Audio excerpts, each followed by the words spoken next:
The last time anyone in that building saw real panic was when the espresso machine shorted out during open enrollment.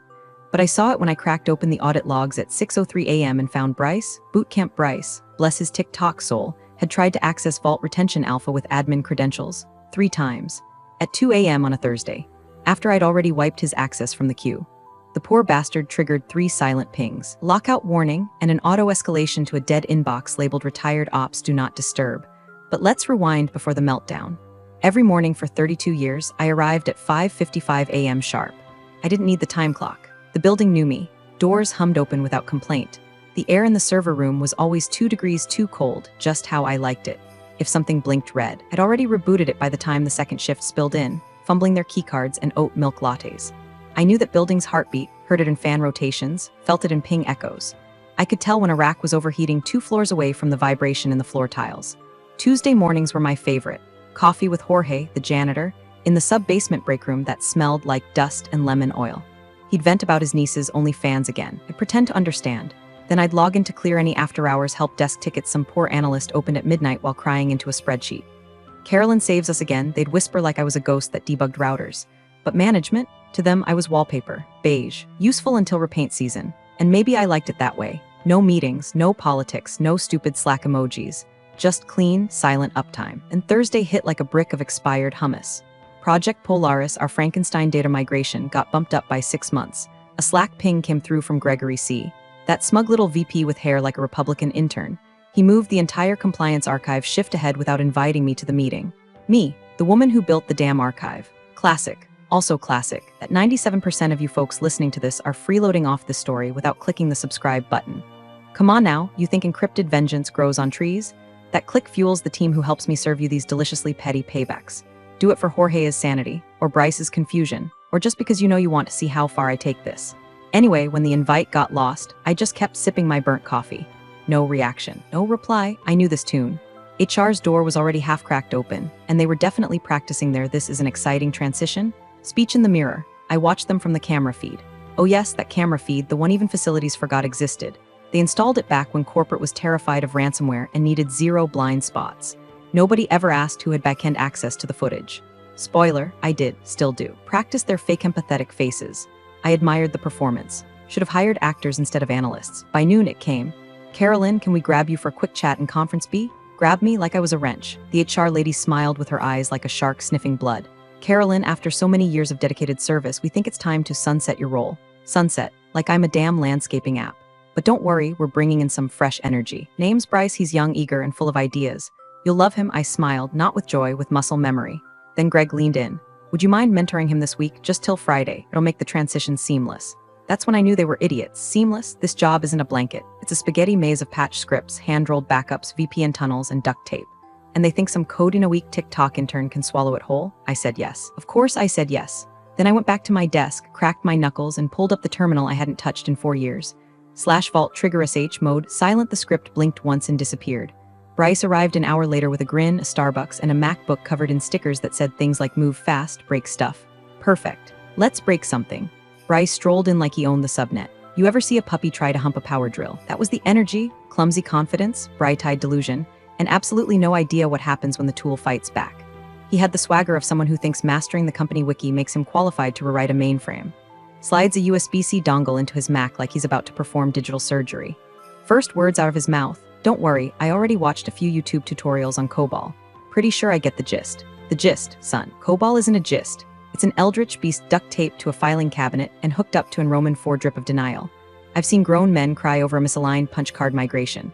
But go ahead, hit it with your Docker build, and see how long you last before the tape drives start humming Morse code for you done goofed. I smiled. Smiling's free. So is watching people drown themselves with the confidence of a TED talk. HR had handed me the script already. We're sunsetting your role, Carolyn, but your knowledge is invaluable, and mentoring Bryce will help ensure continuity during this exciting transition. Sunsetting, mentoring, continuity, all corporate terms for we don't want to pay your pension.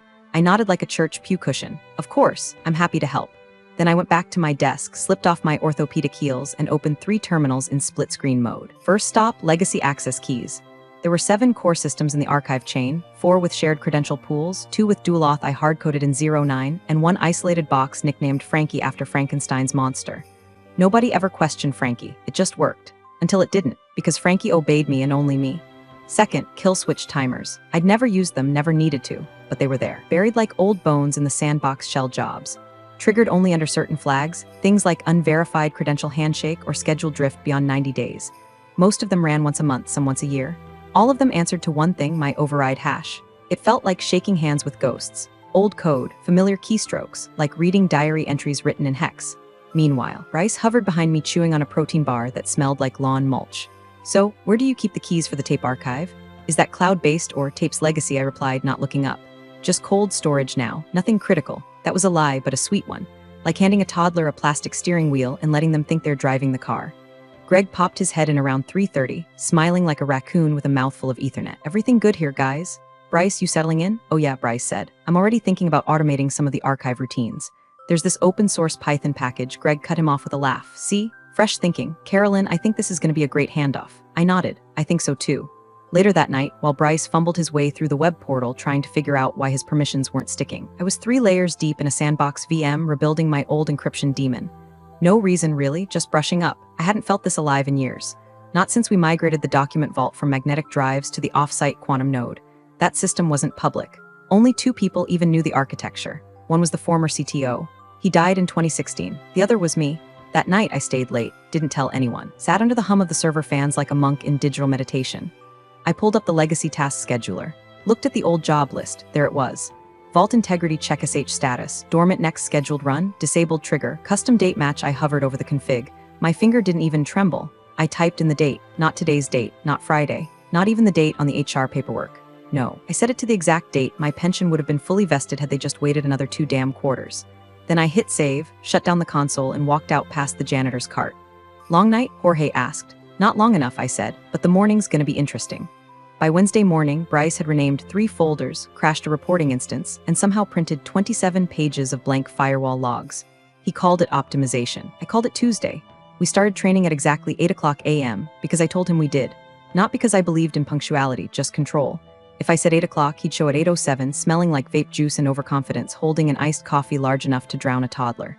He plopped down in the chair across from me, opened his laptop, and said, "Okay, let's speedrun this." Speedrun, like he was playing Mario Kart, not maintaining the digital spine of a Fortune 500 compliance architecture. The only thing he was going to race was the timeline of his own failure. Right, I said calmly. Let's start with the VM orchestration logic. I opened the dashboard, walked him through how the environments were named, spun up, then sandboxed for policy scans. I did not show him how the scan whitelist was structured. I definitely didn't mention the fallback instance that loaded during cross-site data sync failures. Let him find that one the hard way. He asked if we could just rebuild all this in Terraform. I told him sure. You just need to port over the 3 legacy subnets we haven't migrated since the 2008 merger. That's where the old escrow data sits. He blinked like a frog hit with static. Oh, okay. So that's where we keep the insurance settlements and stuff, right? I smiled, among other things. Bryce got real quiet after that, probably realizing that even his precious GitHub Copilot wouldn't save him from the pit of patchwork code we'd kept humming on chewing gum and curses since before he hit puberty. In the background, I opened a terminal and dropped into silent mode. One by one, I pinged the dormant scripts I'd buried years ago for just-in-case scenarios. Each one blinked back like a loyal dog awakened from a long nap. In an archive trickle sh vault sync mute pi deadlock placeholder job, I didn't trigger them yet, just made sure they still had their legs. Some had been sleeping so long they needed a version bump just to run clean. I updated them quietly, no logs, no user trace. Pure ghost work. Around noon, Greg sauntered in like a weasel on vacation. "How's our dynamic duo doing?" He grinned. "Bryce, you breaking the system yet?" Bryce chuckled. "Not yet, but I've already got ideas. Like the old job queues are super bloated. I think I can refactor those scripts down to like 2 lines. Greg slapped him on the back. "That's what I love to hear. Old guard's tech debt is a joke, right?" I didn't flinch, didn't blink, just said, "Some debts you only understand once they come due." Greg didn't get it, but Bryce's eye twitched. After lunch, I walked him through the access layer routing logic, which is exactly what I called it, no more, no less. I showed him the GUI view, the sanitized workflows, the color-coded flowchart someone from marketing had whipped up during a leadership summit. What I didn't show him, the override command paths I wrote into each proxy for emergency rerouting, triple encryption layer behind the compliance vault's key rotation service, the real-time heartbeat monitor that pings an isolated node once every 72 hours to verify system continuity. Because here's the secret no one in that office understood. Knowledge isn't in documentation. It's in judgment, in timing, in knowing that if a file goes missing at 3:42 a.m. on a Friday, You don't check the logs. You check the tape drive cache for an unsigned rollback script that shouldn't exist. Bryce thought training was transfer. I knew it was triage. By 4 p.m., he looked exhausted. Do we have like a wiki or something for all this? He mumbled. Oh sure, I said. Just needs some updating. He nodded, not realizing the wiki was last touched during the Obama administration and still referred to me as systems sorceress. A joke from the old CTO. God rest his memory. Before leaving, I made one more note in my private archive. Not transferring. Root recovery token for escrow ledger legacy session in a handshake pattern for quantum node 01 tape decryption salt file locations, where the real backup console lives. Hint, not behind the VPN, let the boy build dashboards. Let him color code risk tiers and slap automation on top of chaos. But when the audit storm comes, and it will, you won't even know which direction to run. And me, I'll be long gone, watching the storm roll in from somewhere quiet, somewhere peaceful where speedrunners don't survive. Bryce asked about the off-site archive while poking a terminal he didn't understand like it was a microwave with too many buttons. So where's the actual backup? You know, the long-term one, the cold storage stuff. That's off-site, right? Where do we go for that? I didn't blink. Just tilted my head like I was trying to remember a half-forgotten birthday. Oh, I said, wrapping my voice in the same polite fluff HR uses to deny bereavement requests. That's mostly legacy. Cold backup, rarely needed. We keep it on ice for compliance audits and the occasional lawyer tantrum. It just hums along. Cool, cool, he said, nodding like he understood any of that. So where's it live? Oz, Azure. I didn't see it listed in the Vault dashboard. Not in the main view, I replied, sipping stale coffee. Legacy stuff's on its own loop, and that was technically true. It was its own loop. A Vault pipeline older than Bryce's driver's license, partitioned across 2 encrypted nodes in a data center we no longer technically lease but still ping every 72 hours like a heartbeat monitor on a ghost. The audit logs show uptime. The physical files, locked in recursive archive shells, keyed to a very specific time-based hash. Which brings me to the real star of the show, Vault Recovery Chain Job. It lives deep, so deep it requires nested auth shells and 2 handshakes just to see the queue. Most wouldn't notice it even if they got in. It runs silent, minimal resource footprint, camouflaged in a cluster of forgotten test jobs and dummy workloads. Every day at 3:01 a.m. does one thing if current date equals retirement date. Initiate unlock sequence. That's it, one line, simple, elegant, merciless, and Bryce was too busy trying to brute force a read-only directory to notice the bomb ticking beneath his feet. That afternoon, I watched him copy/paste something from Stack Overflow into our sandbox and fail spectacularly. Permission denied, he mumbled. Why do I keep getting this? Depends, I replied, leaning over without looking. Could be permissions haven't propagated yet, or maybe the group access isn't scoped right. That makes sense, he said, nodding like I just handed him divine wisdom. I had revoked his sandbox access an hour before, quietly, logged it as temporary permission adjustment for audit testing. The admin console flagged it green, no alerts, just silence. Meanwhile, I was busy planting weeds. In the compliance vault, nested beneath 3 folders labeled Archive OLD, I dropped a new one. Deprecated do not touch inside it, I dumped a dummy archive file full of lorem ipsum PDFs, a changelog from 2014, and a beautifully misleading README that said, Legacy Archive, cold tier, migrated to Vault v3. Redundant copy stored in external escrow node as of 2021. No longer monitored. All of that was a lie. The real vault, my vault, never migrated. The external escrow node existed, yes, but the keys to it? Still living inside my personal encrypted drive, which itself required a passphrase only I knew and a local file that didn't exist anywhere on company systems. Because that file was printed on paper and locked in a safe next to a lake house title deed. Should I do anything with this? Bryce asked, pointing at the deprecated folder like a toddler poking a toad. I shook my head. Nah, that's legacy cruft, not even worth documenting. Just make a note it exists in case legal asks. He typed a note into Notepad. Notepad, like it was 2002 and Word didn't exist. Back in my terminal, I ran one more silent diagnostic on Vault Recovery Chain Job, verified the triggers, retested the hash against the date I'd chosen, June 22, 2043. The system responded with one line, unlock condition not met. Retry in 23H59M, perfect. Greg poked his head in near the end of day, all teeth and clueless charm. How's our new prodigy doing? He asked. I didn't even pause. He's got good instincts, I said, folding the lie like a napkin. Greg smirked. That's what I like to hear. I told the board the handoff would be seamless. Handoff, like I was passing a baton instead of detonating a slow-motion collapse. As they laughed about someone in marketing getting locked out of their email for clicking a phishing link, I quietly opened a legacy batch control panel. Saw the heartbeat ping hit the off-site node right on time. Quiet, steady, waiting, everything looked normal, because nothing was. It started small, just a burp in the system. The kind you could almost ignore if you didn't know where to look. Few archived files in the escrow ledger began showing up with a soft yellow tag, temporarily unavailable reindexing. Nothing critical, nothing urgent. Just enough to trip a few curiosity flags in the workflow monitor. Bryce thought it was a glitch. I knew it was the lockout scaffolding brushing against the edge of visibility. The script had begun softly testing its cage, making sure no one had moved the walls since I wrote it. By noon, compliance analyst flagged a missing 2013 payout record. Not missing, just buried behind a loopback queue that didn't return the expected checksum.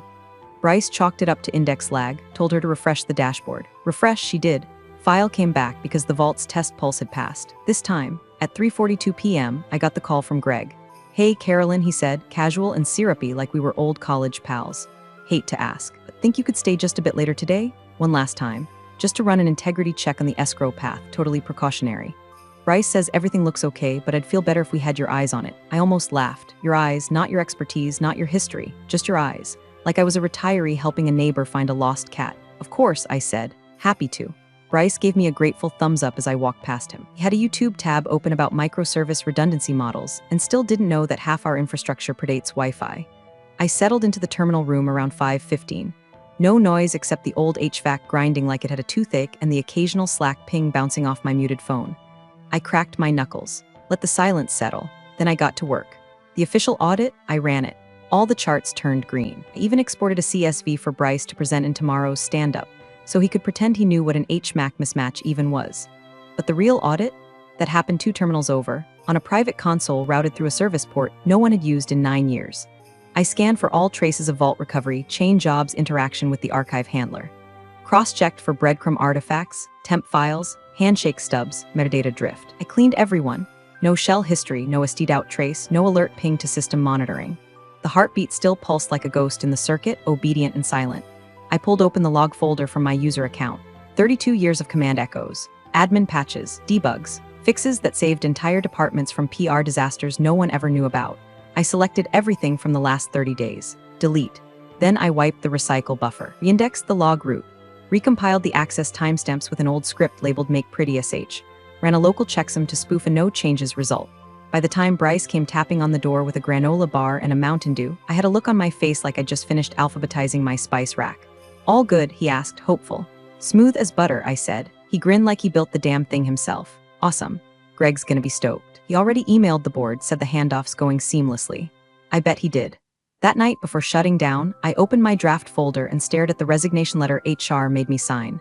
It was bland, sterile, polite, so I rewrote it. "I want to thank you for the opportunity to support this company's foundational infrastructure for over 3 decades. I trust the systems will continue operating as long as their future handlers remain diligent and humble in their stewardship. Please ensure access revocation is complete by Friday at 5 p.m., per HR policy. Carolyn H. Systems Sorceress, retired, not replaced." I printed it on company letterhead, folded it neatly, left it on Greg's chair. Then I walked out of the building, badge still clipped to my cardigan, and never looked back. Not because I didn't want to, but because I already knew what was behind me. A fire, wearing a smile. Friday morning smelled like stale donuts and denial. They stacked the break room with a few half-hearted bagels, someone's leftover bundt cake from a birthday 2 weeks ago, and a "Congratulations, Carolyn" banner printed in faded ink and taped crooked to the wall above the coffee machine. HR showed up 10 minutes late with a mug that said "Happy Retirement." Comic Sans like a middle finger wrapped in glitter. I held it like it was made of gold. "Bittersweet day," Greg said, clapping me on the shoulder like I was a prize turkey being walked to slaughter. "Can't thank you enough for making this transition so smooth." "You're very welcome," I said, voice silk over barbed wire. I handed Bryce a printed manual, 46 pages, color-coded, meticulously annotated, and wrapped in a clear binder sleeve. He didn't even flip it open, just set it on his desk next to an empty energy drink and his phone, which buzzed every few seconds with fantasy football notifications. "Oh, I'll just scan this into Notion or something later," he mumbled.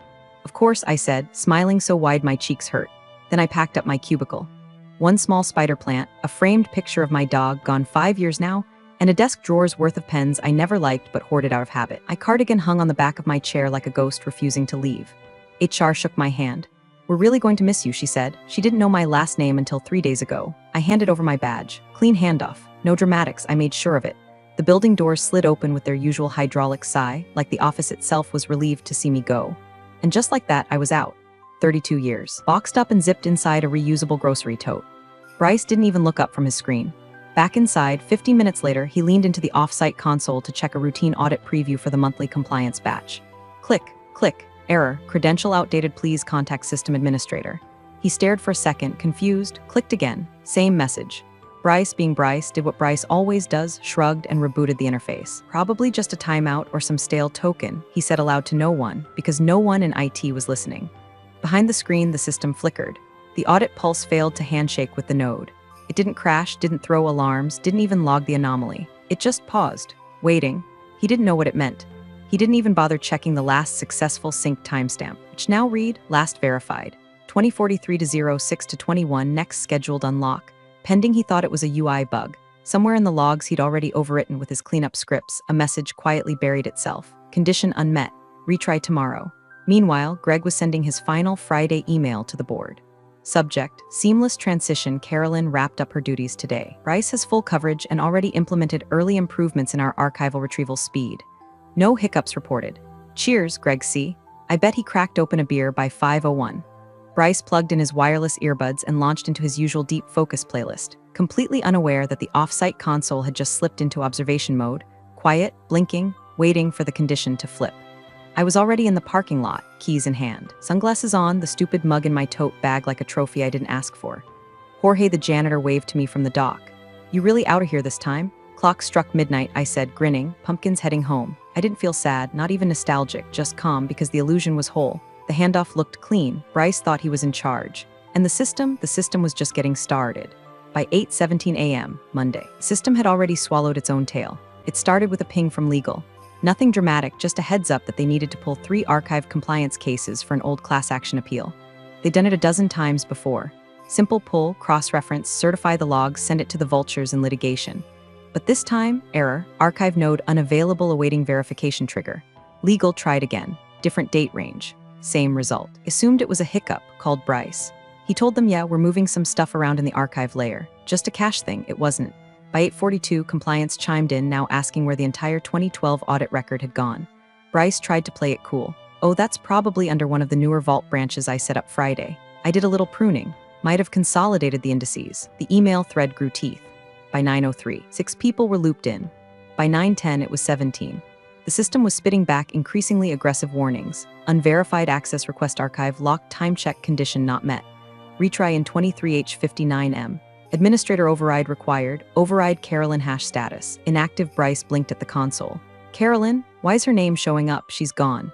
He tried a soft reset of the vault interface. No luck. Tried rolling credentials through the admin panel. Got denied, flagged as unauthorized requester. He Googled how to force re-verify external vault node. Found a Reddit post from 2014 written in broken English warning, don't touch live job with date hash lock unless you have root access and God's blessing. He clicked off the tab. By 9:31, someone from IT tried to deploy a hotfix patch to temporarily override the archive ping. The patch bounced. Dependency mismatch. The node flagged a rollback and quietly triggered another lock cycle. Meanwhile, the system tried one last time to verify its vault timestamp. Date condition false. Recovery deferred, and that's when the real panic set in. Greg came stomping down the hall, face already 5 shades into a professional meltdown. Why can't we access the damn archive? Bryce tried to stand up straighter. It's just a credential thing. Some sync token expired. I'm gonna regenerate the admin keys and regenerate what exactly? Snapped someone from compliance. Do you even know how the vault handles file immutability markers? Bryce's face flushed. Look, he said, voice cracking under pressure, I didn't build this thing. Carolyn must have left behind some legacy trapdoor, or did she train you on this? She gave me a manual, he mumbled, not adding that he hadn't opened it past the table of contents. At 10:05, buried string in the vault's diagnostics console finally surfaced on a rotating status banner, like a quiet smirk written in code. Override required, authorized architect, Carolyn H. Retired status, inactive permission escalation unavailable. Greg froze, so we need her to fix this? Bryce didn't respond. The room fell silent except for the hum of machines waiting for validation that would never come. Calls were made. Carolyn's number, disconnected. Her company email, auto-reply. Thank you for reaching out. I am no longer with the company. For archive-related questions, please contact Bryce in IT. Warm regards, Carolyn H. At 10:21, Greg walked into the conference room, face pale and jaw tight. He opened his laptop, typed an emergency escalation request. Subject, archive lockout, need immediate assistance recipients. C-suite, legal, IT, compliance. Bryce body were locked out of the off-site archive node. All attempts to access or override are being rejected. Legacy access credentials point back to Carolyn H., who is no longer with the company. No alternate credentials found. Escalate immediately. Attached screenshot, error, unlock condition not met last verified admin. Carolyn H. Next unlock window, 2043 to 06 to 22 estimated time remaining. 6,651 days. Greg stared at the countdown. 17 years. Bryce stared too. Only difference? Greg finally realized what he'd done. Bryce still thought he could fix it. The archive was sealed. And the only person who could have stopped it was watering her garden, miles away, without a care in the world. First call came in just past 11 o'clock a.m. Greg, it went straight to voicemail. He tried again 4 minutes later, then twice more by noon. No message. Just that desperate silence that clings to the end of every corporate downfall. Carolyn didn't answer. She didn't even flinch. She was halfway through a library book with a cracked spine and a title no one under 50 would recognize. Her lawn chair creaked in the soft breeze beside the lake, dragonflies slicing lazy circles over the water. Her phone sat face down on a thrift store coaster, screen dim, battery at 63%. When it buzzed, she didn't reach for it. She turned the page. The second buzz came with a longer vibration, a text, then another, until the notifications began piling like autumn leaves, corporate desperation dressed in apology, fake humility, and vague threats masquerading as urgency. One came from Greg. Carolyn, please. I know we had our disagreements, but we really need your help. The archive isn't accessible and legal is freaking out. Another from some poor compliance drone she didn't recognize. Hi, Miss H. Apologies for the intrusion. We're trying to resolve a time lock issue with the off-site backup. If you're available to consult, it would be a huge help. And finally, Bryce. No greeting, no punctuation. Just the digital equivalent of a toddler knocking on a locked bathroom door. Just need the override code. Lol. Carolyn chuckled. A dry, almost inaudible sound. She finally turned the phone over. One last buzz. Another message from Greg, this time stripped of charm. We're getting heat from legal and finance. I'm asking as a professional courtesy. We really need you to come in, please. She stared at the screen for a full 10 seconds, then tapped a single reply. Slightly smiling face, she hit send, locked the phone, dropped it into her tote like it was a pebble. Back at the office, chaos twisted tighter. Bryce had resorted to half-baked logic flows and duct tape scripting. He tried spinning up a sandbox to spoof the heartbeat node. Failed. Tried pushing a manual override using admin creds he copied from an old Slack message. Rejected. Pasted some XML config into ChatGPT and asked how to break a time-locked trigger without knowing the date.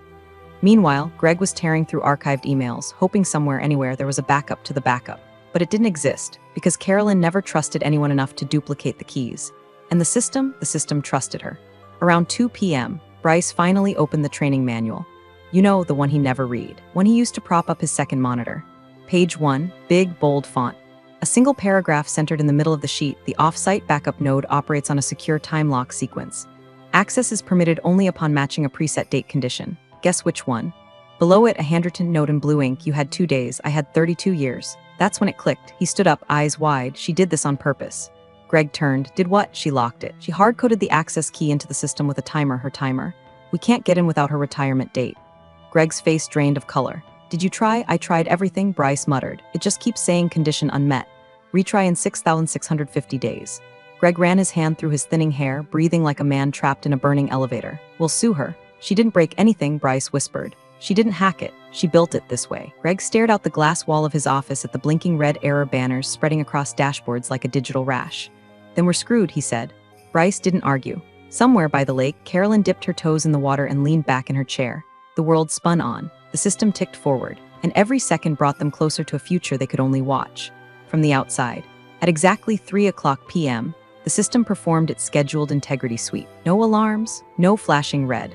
Just a quiet, invisible routine buried deep beneath the application layer. One job, one question. Does today match the authorized unlock date? The system waited. Checked the timestamp. No, the vault's lockout logic spun into motion. Across 3 isolated data centers, access tokens that had been idling quietly for decades blinked red. The nodes that held the insurance tech firm's most sensitive historical data, class action escrow, government compliance logs, 20 years of risk audits froze. Not deleted, not damaged, just sealed. An immutable message populated on every compliance console still linked to the vault, access denied. Archive sealed until 2043 to 06 to 22, retirement eligibility date C. Halloway, override status. Invalid authorized admin, Carolyn H. Retired encrypted access keys. Not found in credential manager recovery window expired. Deadman protocol engaged. Estimated time to unlock, 6,650 days. Bryce watched the screen in silence, his lips parting slowly like a child seeing lightning up close for the first time. Greg stared over his shoulder, pale and vibrating with corporate fear. What the hell does that mean? Bryce read the line again. Deadman protocol. It's a failsafe. The system waited for her retirement. That was the trigger. She didn't just leave the keys out of the vault, she built the lock to die without her. Can't we override it, hack it? Bryce didn't answer because he knew they both did. Without her keys, those real-world encryption fragments Carolyn stored nowhere digital, those backups might as well be blank cinder blocks. The archive wasn't corrupted. It was perfect, pristine, and utterly untouchable. Greg collapsed into a chair and started typing nonsense. Emailing board members, IT, PR, legal, anyone. Bryce sat staring blankly at the monitor, sweating under the soft fluorescent lights. No one had anything to say because Carolyn hadn't broken anything. She had honored every procedure, every policy, every inch of control they so gleefully dismissed when they pushed her out. They thought she was legacy code. Turns out she was the root directory. And now, she was gone, no contract to void. No severance to claw back, no badge to revoke. Just gone. Miles away, Carolyn sipped a cold Arnold Palmer by the lake. No emails, no meetings, no stress. Just the sound of cicadas buzzing in the trees and a bird landing on the edge of her table, curious and unbothered. She watched it hop, sip a drop of condensation from her glass, then fly off again. Her eyes followed the ripples across the water. Peace, not triumph. Not gloating, not even vengeance, really. Just justice, earned, delivered, done. Her phone sat silent beside her, screen black, resting on a napkin with a crumb from a lemon cookie. She closed her book, leaned back, and breathed in deep. They should have waited 2 more quarters. I would have trained him properly. Appreciate you sticking around, you legends of the break room. Subscribe for more chaos. Let's make your old managers spill their coffee in fear.